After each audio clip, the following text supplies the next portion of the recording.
Guys, make sure you watch this video before you are moving to Florida in 2022. I am talking about a lot of things which are unheard.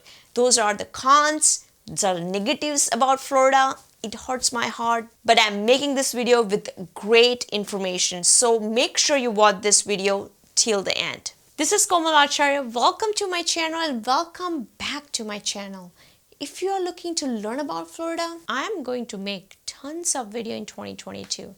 So make sure you guys subscribe here. Let's start this video right now. So Florida is a very unique state. Why I say unique? Because it is for everybody. It's for tourists, it's for local residents, somebody who wants to live, of course, long term like us, or if you want to just to have a vacation home, or if you're a pure investor, then also Florida is amazing. But there are some cons of living in Florida, and that's what we are discussing in this video, along with the all pros. So number one con, I feel in 2022, it will be the biggest issue. It's affordability. Is Florida really affordable now? Can you still buy a $300,000 house in Florida? Or can you buy $350,000 condo near the beach? That's a question mark now in 2022. So Florida prices has been really went up in 2021, 2020. Especially end of 2021, we have seen almost 35% rise in the prices in almost all cities, major cities. And some cities have even 40% to 45%. So affordability now becoming like a question mark. So while I was making my video, I did a lot of research looking at what would be the future for Florida. One way is a great news because Florida is still kind of favorite, will be favorite in relocation.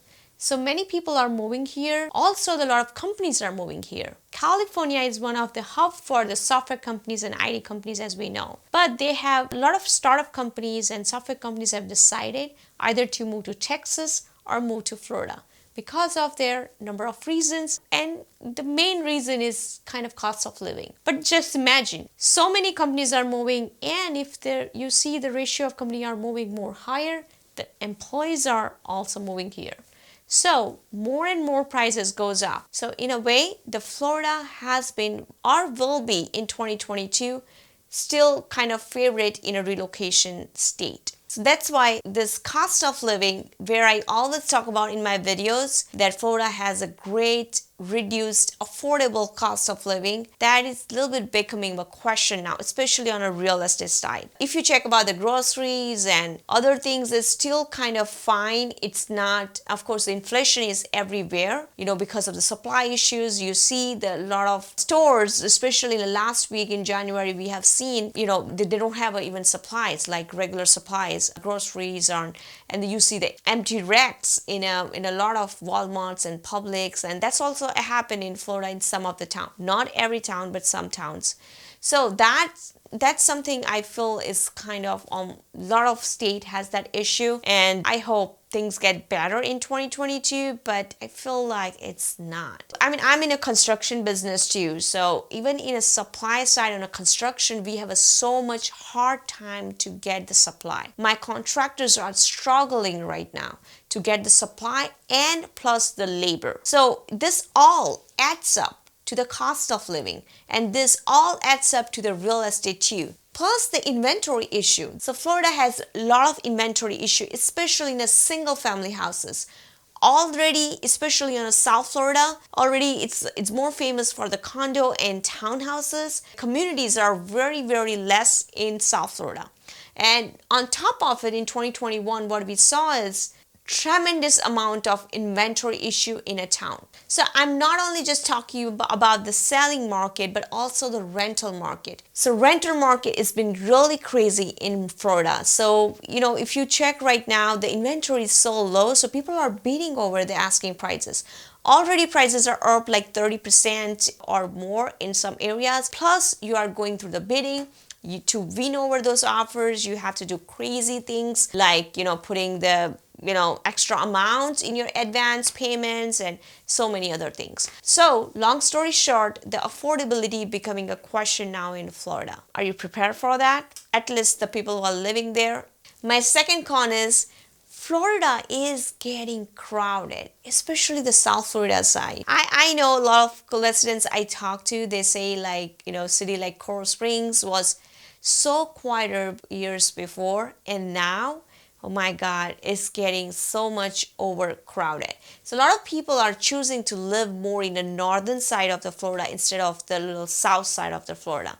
So you got to see and you got to feel like I would say definitely stop by one time and feel the areas. Like I had a client, he wanted to buy close to Hollywood, a little bit or more in a quieter community. It's not like a very quiet like a countryside, but still like not too much into city. And he came here and he figured out that Hollywood is not a city for him because it is mixed with all buildings, lot of condos there, and now slowly it's getting so much overcrowded, and it's getting even a traffic issues like Miami. Comment me below, what do you think? Like, is it really getting crowded? I mean, what do you think?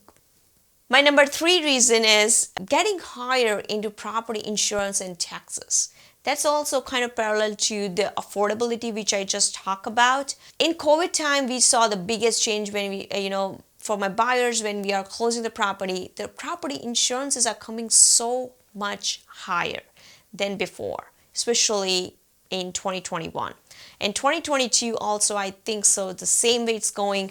Of course, there is an inflation issue in our country, but it's affecting the insurances a lot, especially in the Florida area, in South Florida area. And insurance is very important for South Florida houses. We get a hurricane seasons. These houses are under this humid temperature all the time, so there's a mold issues are very common. So having insurance is very important for Florida homes. Plus, we are finding a problem like people who already have insurance, and let's say they made a 1 or 2 claims, then they are not renewing right now. And we have to shop around a lot for getting other insurances. When you're buying a house, just be careful with a couple of things, like what kind of windows or doors you have. That's very important in South Florida area.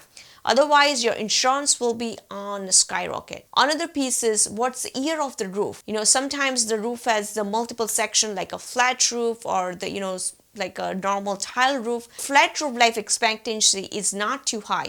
Even the piece of flat roof is very old. Then also you get a trouble. Like one of my clients, they had like 2004 flat roof. So the insurance is not ready to renew there. So you have to make a decision to work on it. Like there are some temporary things you can do on a roof instead of changing it. So there are a lot of different ways you can, save a cost. But those things are important to get the insurance. So that I definitely see you need to make aware about yourself. What are the numbers you're looking into property insurances? And you just want to do those homework, like are you getting the discounts for the property insurance? If you're not, then of course there you add on those things, which is the money you are going to save in a long run. Another thing which I talk about is the property tax, which was not too crazy before, but in 2021, end of the 2021, I've seen a lot of cities announcing they are increasing the property tax. Just maybe because they didn't have too many tourists.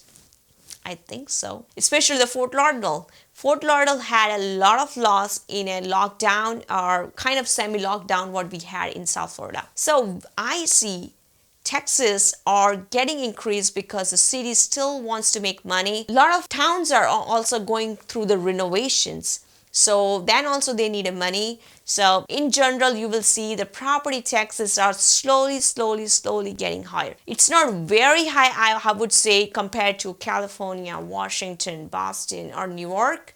But comparatively, I'm comparing just the Florida versus Florida, just before COVID and right now. So it's slowly getting higher. So your holding cost is a little bit increasing. Another piece you got to be aware about is it's a very strict rules here with the homeowner associations. If you are not aware about what is homeowner association, then let me tell you. So homeowner association manages the communities where you live in. Not necessarily every community has a homeowner association, but there is a possibility of majority of community here has a homeowner association.